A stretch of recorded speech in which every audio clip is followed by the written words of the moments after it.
Hi everyone and welcome to this week's edition of Catherine Larimer's Guide to Life podcast. Okay, so this week I'm looking at Ghosts of Rowton Moor, right? So, and the reason I've kind of done this is because when I did my first ghost podcast last week, the Denby Castle one, I gave a couple of examples of where I've seen something.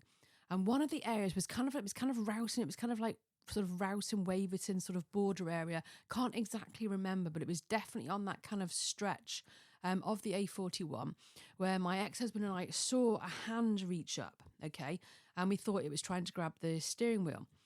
And anybody who's kind of lived locally will have noticed that there's been a fair amount of kind of car accidents around that whole sort of location. Now, interestingly as well, just so since I've been doing the ghostly podcast, some strange things have happened. First of all, I wrote the information down about I'd found 3 accidents that happened so I could give you specific examples. And that's disappeared from my desk. Okay, I don't know where that's gone. It could be just me. Second thing was I was actually in work last night. They kind of shut me in this little kind of booth so I'm safe and secure. And somebody came in, heard the door open, okay, and I felt someone standing right behind me. And I got up, I heard a click noise, okay, but it wasn't the door, it was like a mouse click noise. Nobody was in the room, okay, which was a bit bizarre. I work in a hospital, so no one was in the room. It was a bit bizarre. And secondly, this is the weirdest thing of all. Monday morning, was it last Monday morning? I can't remember. It was a Monday morning anyway. Got up, alarm went off, left my phone upstairs, okay, went downstairs, made a cup of coffee, let Pippa out the dog into the garden, and what else did I do? Yeah, had some coffee, had some breakfast, went back upstairs, and there was like a missed call, and I thought that's a bit strange. There's an answering machine message, and I listened to it, and it was like, oh, this is the police here. We've had emergency call from this number. And I was like, you what? What are you talking about? So I went and had a look, and on the missed phone logs, sure enough, there's a missed call, okay, that I've called the police. But I didn't, because the phone was upstairs and I was downstairs, and it actually was on the emergency page. But like the way to get on that is to press the fingerprint. Okay, you get like a screen up, you press that button, and then you kind of press another thing. I don't know. I haven't gone onto it, but I'm just like, how did that happen? And I was thinking, well, what do I do now? You know, because they said, oh, you know, if it's an emergency, if it's not an emergency, dial 111. If it's an emergency, dial 999. I'm thinking, well, I can't just leave this. So I thought I'll go onto the police Wales website and North Wales website. And I kind of I thought, well, type out a reply just so that they can log it. But then again, actually, the call handler actually called back to me. And I said, oh, look, I'm really sorry. I said, I don't know what's happened. It's really bizarre. It seems to have phoned itself. And she said, no, it might just be a problem with your phone. And I was like, right, okay, fair enough. You know, anyway, so that all happened. I said, well, can you log it? Because it's a bit of a strange thing, and it's unexplained, okay? That was a bit of a bizarre thing that happened to me. So I thought, because of the whole link with the car and everything and the thing we saw, then I thought I'd have a look at the Battle of Rowton Moor. And actually, I'd noticed that the anniversary of the battle was the 24th of September, 1645. So I actually went along there. If you check out my social media post, then you will see that I was actually there on the 24th of September, checking out the whole area with Pippa, obviously. And there's a little like monument. It's right opposite a really nice hotel. I didn't unfortunately see any spirits. The only sort of spirits are around really were those in the bar of the hotel.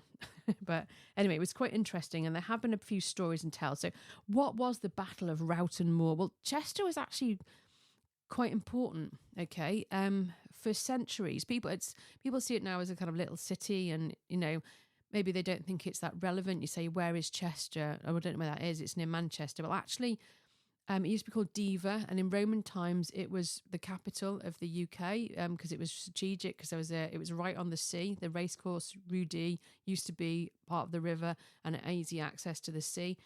And you know, for a long time, you know, we've had sort of like, when I did a history tour of Chester quite recently, I found out that Chester was quite crucial. They started a rebellion against the king from Chester, so it's quite actually significant. And so basically the English Civil War, decisive victory, okay, for the parliamentarian forces over the royalists. So the battle took place 24th of September 1645, 2 miles southeast of Chester at Rowton Heath. Okay. And as I say, royalists were commanded by King Charles I, and he was hiding in a tower in sort of on the walls and was like looking at it through a glass.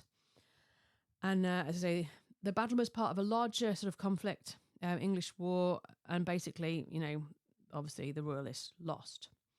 And effectively it ended Charles's first hope of linking up with royal forces in Scotland, because parliamentaries had heavy casualties. So a lot of people died in this whole area. So there were 600 dead among 900 sort of injured. We don't have any sort of like estimates for how many parliamentarian forces were actually killed. So a lot of people were killed historically in this particular area. And the battle started about 6 o'clock in the morning, kind of went on all day. They'd had a few cups of tea in between and that. So I thought, right, okay, let's go exploring.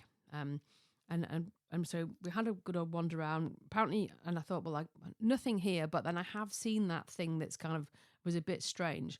And I say there have been lots of car accidents on that stretch, and you kind of think, well, do people see things that distract them from driving? Because when I've been doing my research, I did a bit of research about white ladies when I did the podcast last time for the White Lady of Prestatyn.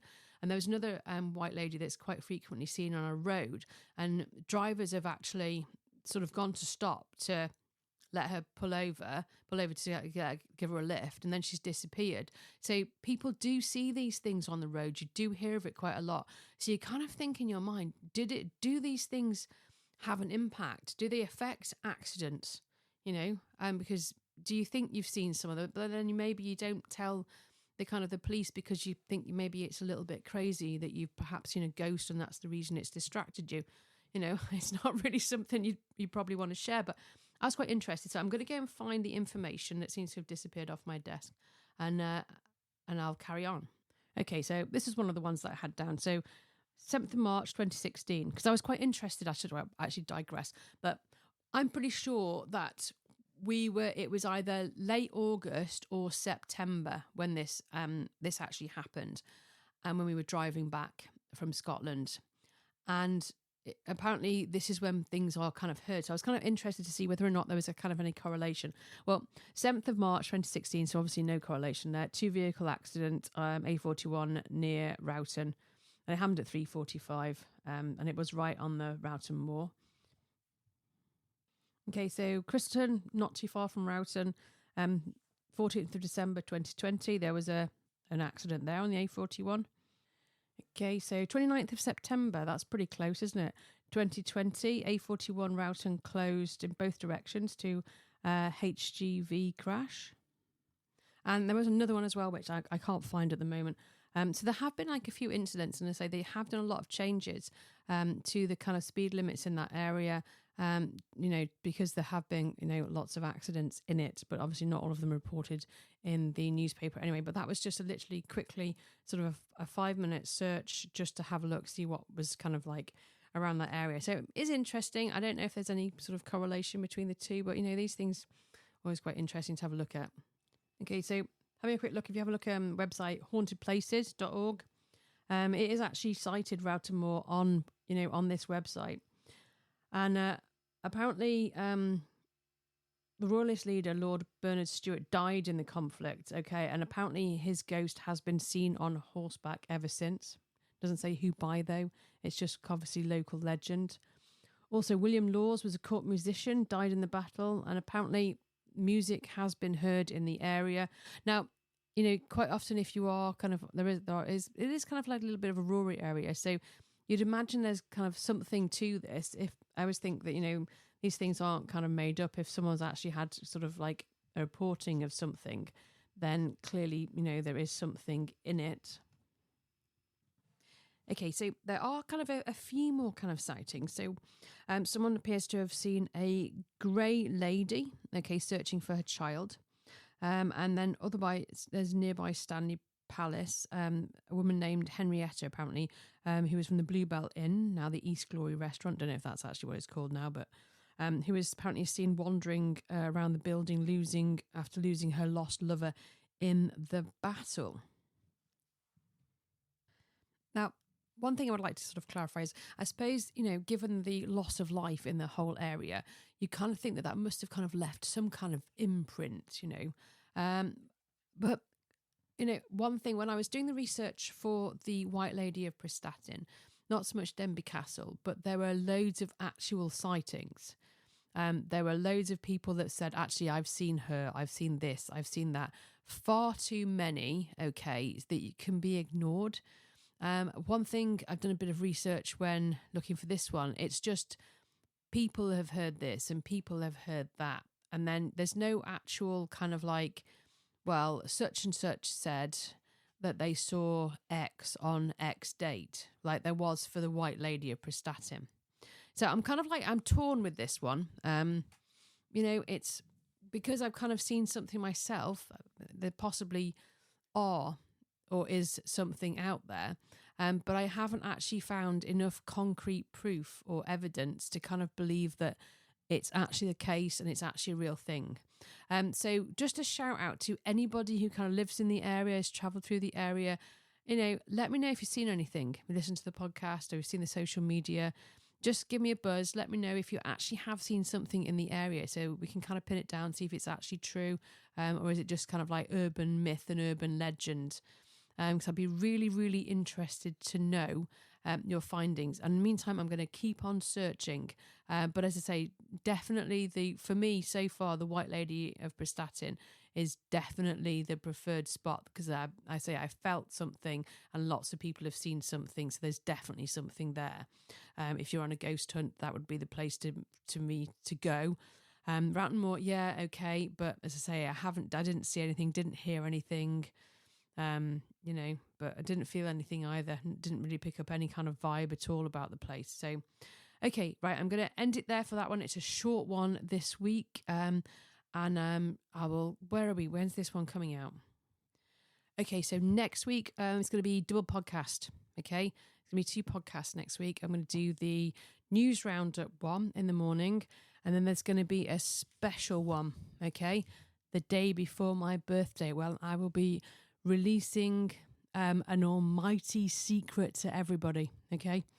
Because, as I said to the other person a few years ago, it's just been too big a secret to keep. All right, okay, and thanks very much for listening, and I'll catch you next time.